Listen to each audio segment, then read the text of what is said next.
बांदीपोरा जिले के कुदारा गांव के निवासियों ने पीएमजीएसवाई विभाग पर सड़क के किनारे जल निकासी व्यवस्था बनाने में विफल रहने और गांव को बाढ़ क्षेत्र में बदलने का आरोप लगाया है। निवासियों ने कहा कि जब भी बारिश होती है तो आसपास के नालों से बाढ़ आ जाती है और इलाके की चौड़ी सड़कों पर बाढ़ आ जाती है। उन्होंने कहा, सड़क के किनारे जल निकासी व्यवस्था की अनुपलब्धता के कारण बाढ़ का पानी हमारे घरों में प्रवेश कर जाता है और हमें सूखा छोड़ देता है। स्थानीय निवासी बसीर खान ने कहा कि पिछले साल इलाके में बादल फटने से उन्हें काफी नुकसान हुआ था। हमने तब से कई बार अधिकारियों से अनुरोध किया है, लेकिन उन्होंने हमारे अनुरोध पर कोई ध्यान नहीं दिया। उन्होंने कहा कि हमारे क्षेत्र में पीएमजीएसवाई की विफलता को देखना निराशाजनक है, जबकि अधिकारियों ने सड़कों के निर्माण पर भारी रकम खर्च करने के बावजूद उचित जल निकासी व्यवस्था प्रदान करने की उपेक्षा की है। परिणाम स्वरूप जब भी बारिश होती है हम बाढ़ के परिणाम भुगतते रहते हैं।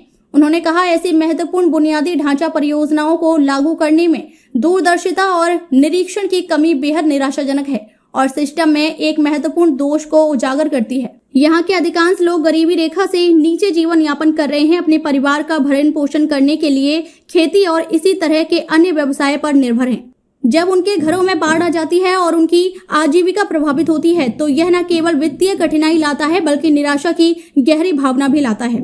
निवासियों ने डिप्टी कमिश्नर बांदीपोरा से व्यक्तिगत रूप से मामले को देखने की अपील की।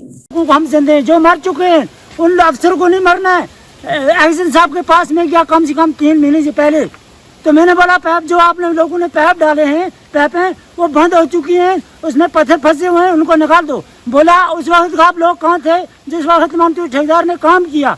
उस वक्त हम लोग सारे थे, वहाँ नंबरदार बीमार हो चुका था, सरपंच को मैं कहाँ ले जाऊंगा? वहाँ के लोग ही नहीं थे। वहाँ ये हालात देखो, 1 करोड़ खर्च किया है मकान पर, मैंने लोन निकाला है। तो यहाँ देखो वहाँ ऊपर से 2 नाले आ रहे हैं, आगे मकान है, नीचे कब्रिस्तान है, नीचे मकान है। हमें लड़ाई तो हो चुकी है राजधानी वापस में कि हमारी खेती बाड़ी को गोली मारो, मकान को देखो और कब्रिस्तान को देखो। ये देते हैं परमिशन, केबल वालों को ये देते हैं परमिशन, तो रोड का हालात क्या है? हमें तो पहले ही 10 फुट भी नहीं थी, 5 फुट रोड थी। इसकी हालत हमारा कल कोई बीमार जाते, हमारे पानी के ये छोटे छोटे नाले जब यहाँ से कलवट बन रहे थे, इनने पुल क्यों नहीं इस्तेमाल किया? बार बार हमने डीसी साहब से भी ये अपील की। अच्छा, सब महकमों के साथ हमने उनको बोला कि जरा आके देखो, ये मकान है, ये यतीमों बच्चों का मकान है, उन पे 10 लाख लोन है यतीम बच्चों का। उनका पापा नहीं है, उनकी माँ है बेचारी हार्ट पेशेंट है, जरा देखो उनका लोन 7 लाख है, उनकी मकान की क्या हालत है। उससे बाद इस सड़क की क्या हालत है। बार बार ये परमिशन देते हैं लेकिन इस सड़क के नजदीक कोई नहीं आता है। नवंबर जब हो जाती है हमारा तेल स्टार्ट होता है, यही बात सच है? सही बात है। हाँ।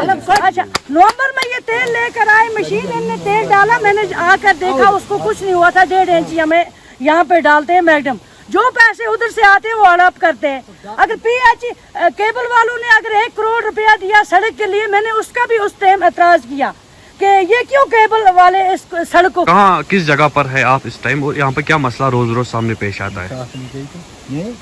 ये मनीखा में। जी, मैं इस टाइम कुडारा मनीखा में हूँ। आप खुद देख सकते हैं, अभी आज सुबह से बारिश पड़ रही है, जो कि प्रेडिक्शन थी बारिश की। तो बारिश जब पड़ रही थी तो बारिश के टाइम फिर हम यहाँ आए कि यहाँ की कंडीशन, यहाँ से हमें फ़ोन आया कि यहाँ बहुत ही ख़राब हालत है, पानी लोगों के मकानों के अंदर तक चला गया है।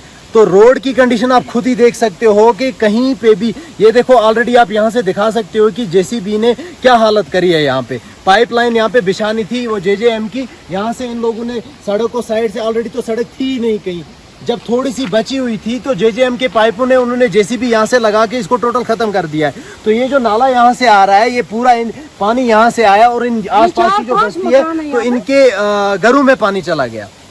तो परसों भी हमने एक स्टोरी की थी रोड के मामले में, तो रोड टोटल है ही नहीं। तो अब जब बारिश पड़ती है, पिछले साल क्लाउड बर्स्ट हुआ तो कितना नुकसान इन लोगों को हुआ। उस टाइम डी साहब यहाँ पे विजिट पे आए तो उसके बाद खुद आपने देखा कि काम क्या हुआ। ये लोकल्स आपको खुद बताएंगे कि उसके बाद क्या काम हुआ। सड़क का मामला अभी स्टिल ऐसे ही पेंडिंग है। तो देखो, जब आज सुबह सुबह बारिश पड़ी तो पूरा पानी इन लोगों के घरों में चला गया। आप खुद देख सकते हो कि कितनी बारिश पड़ी और पानी आया और रोड की हालत क्या थी। अभी यहाँ से टोटल कट चुका है रास्ता ऊपर की तरफ। एक नाला नहीं आ गया, बड़ा नाला सबसे आगे टोटल कट चुका है ऊपर, अब गाड़ी जा ही नहीं सकती।